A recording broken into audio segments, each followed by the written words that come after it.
Valmiki, the author of sacred text Ramayana, was originally a daku, a dacoit, Ratnakar,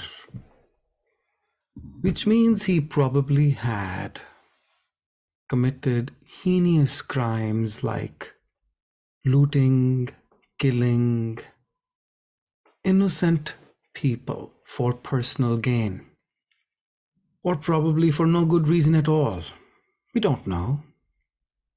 Let's call it a worst case scenario. He was not certainly a person of character who we would like to copy or be inspired by. We certainly are better than Ratnakar. You and I are better than Ratnakar. For sure.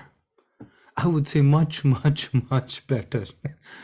We are just so much better that we are infinitely better than the Daku, dacoit, criminal Ratnakar, the low-life Ratnakar. How is it that Ratnakar, who was at a 0 out of 100 in humanity, rose up to be 100 out of 100, becoming saintly figure, authoring Ramayana, one of the most revered ancient texts, not only for Indian or Bharat culture, but for humanity to benefit from it. So he reached 100 out of 100, from 0 to 100, which means that what is the multiplicative factor? How can you go from 0 to 100? You multiply any number by 0, it's going to be 0. So it's some sort of an enormous infinite effort must be required, and 0 times infinity is also 0. Seems like a real impossible situation. Number 1 was good company. He had the grace, God's grace, of having good company of some saintly figures. When we ask for grace from people, God graces us with good company, satsang. Satsang is probably the best grace we can ask for. Company of good people, loving people, kind people, positive people, selfless people, people who serve other people, non-selfish people, etc. Is that enough? He sat with them. He listened to them. He spent time and energy with them. He enjoyed their company. Look at the keywords: sitting, listening, enjoying. And then he followed their advice. Then he wanted to become like them. He was inspired. Is there a figure in this world that inspires me that I want to be like them?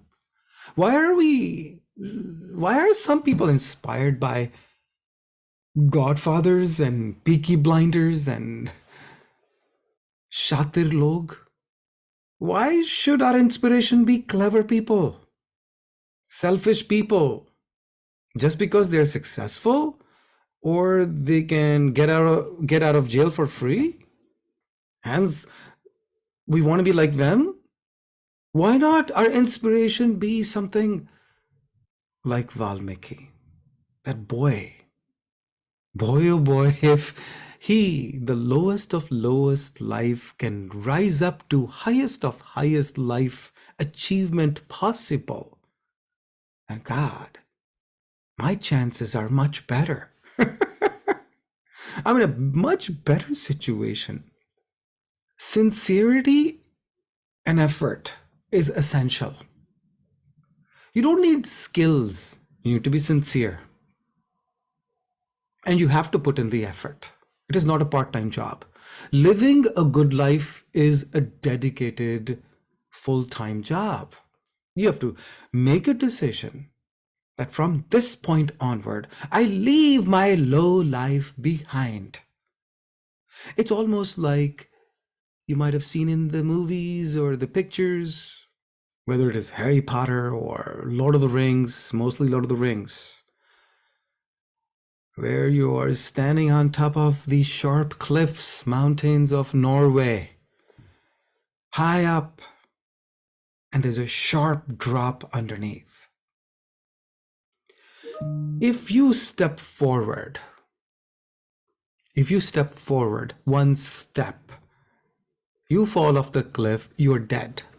And if you're holding someone's hand and they fall with you, you're both dead. At some point, you have to draw the line, saying that I shall not pass this line ever again. It's a hard line with life-changing consequences. You have to figure out what that hard line is for you. In terms of your thoughts, in terms of your feelings, in terms of your behavior, what are you constantly think of in your head? Negative thoughts that has happened in the past? What kind of feelings are you entertaining in your heart? Fear-mongering? Rejection related? What kind of activities and lack thereof are you involved on a daily basis?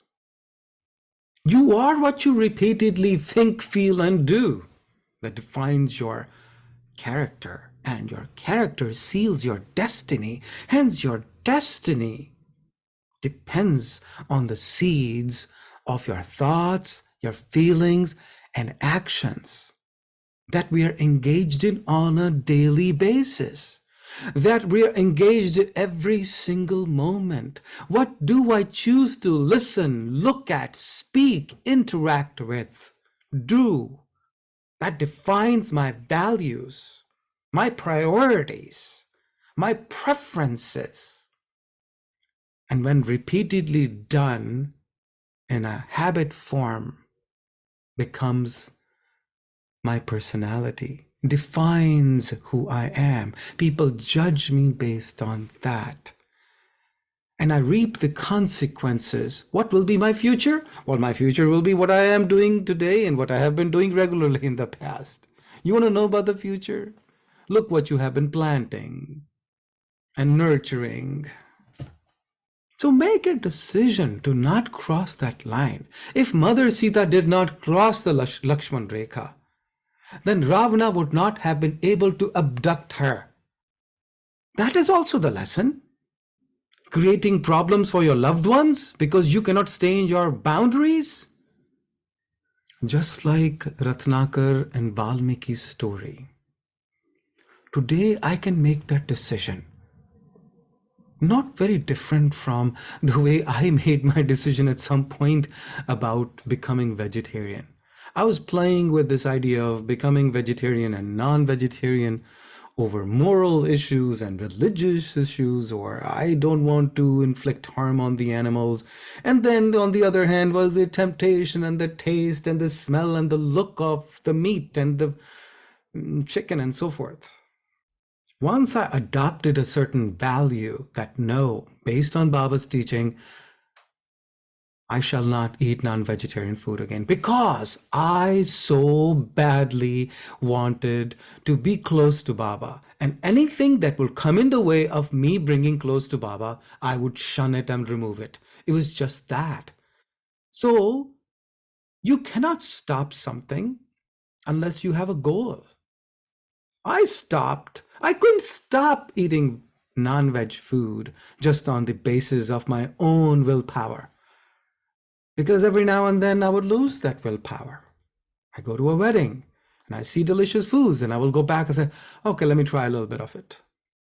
But I needed a life-changing purpose. And that was, Baba said, if you want to be my devotee, then do not eat meat, do not smoke, do not drink, do not give and receive bribes, do not gamble. Then you drop it. Like, yeah, it doesn't matter anymore. You drop it. And you turn your life around. And when you do that once, you do it forever. That is the last time. You shall not cross that line again for your safety, for the safety of your loved ones. Since Ratnakar, the dacoit, could become Valmiki, my chances are so much better. I feel so good. It is so much more easily attainable. But to do that, what is it that I have to do? I have to intercept every single thought, feeling, my interaction in the world in terms of what I hear, what I see, has to be discriminated in a way that is it suitable? Is it something I should entertain or not? Whatever I really want in my heart, I invest my thoughts, my feelings, my actions, sincerely put effort into it. And that is sadhana. That is real repentance. Thinking badly about yourself is not repentance. Saying sorry is not repentance. Sorry is the cheapest escape. When you've done something wrong and saying sorry makes you feel that, okay, I've repented. I've said sorry to you. Why are you so upset? Fix it. Don't repeat it. When the Rwandan atrocities were taking place, I believe in the 80s, when neighbors killed each other on the name of politics and race and hate, there were not enough jails to put these people. There were not enough funds and resources to solve it. Then they had to come up with a solution to heal the people who had lost their homes and their loved ones in this massacre. And the Western modern world did absolutely nothing. They looked away because there was no gain to be had. The people of Rwanda, they solved this problem compassionately in a humane fashion. I remember reading this story in New York Times, where the man who had killed the son of this woman and burnt their house, their hut, was asked to rebuild their house. And the woman in return adopted the person who killed his son as her own son. We need large-heartedness. We need solutions from the heart. Do not repeat the same mistake you made before. That is repentance. You have destroyed someone's home. Help rebuild it. When someone has come rebuilding your home, adopt them as their own, as your own. The solution is only through love. Hate cannot dissolve hate. Only love is the answer. Thinking bad, feeling bad about the past will only re-energize the bad demons from the past and resurrect that bad demons and make you feel bad and worse. Hence, it will result into more bad and worse thoughts and feelings and words and conversations and actions, and leading you into more of the same muck. And the only way to come out of this endless loop is to not reinvest in the same energy anymore. Delete it. Drop it. Don't even think about it. And start walking in the direction, positive direction, entertaining good thoughts only. Make the decision from this point on, this day on, this moment on, that I am the embodiment of love. God resides in my heart. God resides in my mind. God resides in my body. Hence, from this moment on, I feed only what is good to this body. I entertain good thoughts in my mind. I entertain good feelings in my heart, which are worthy of divinity, which lives in myself. And that's enough. If I so desire, that means it has to be genuinely in my heart, right? You cannot manifest what is genuinely not in your heart.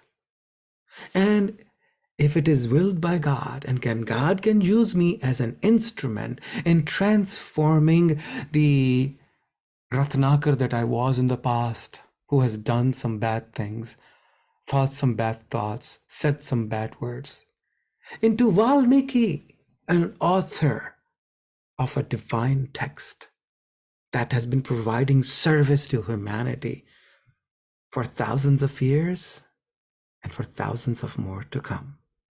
I love me. I have to love me enough. Only then I will entertain only what is good for me. I love me come first. Only then I would do things that make me happy. Follow my heart. It is about me. The story of Ratnakar to Valmiki was about him. Let God use each one of us as an instrument in authoring the life that is destined to be. Let me not come in the way of my maximum, truest potential, 100%.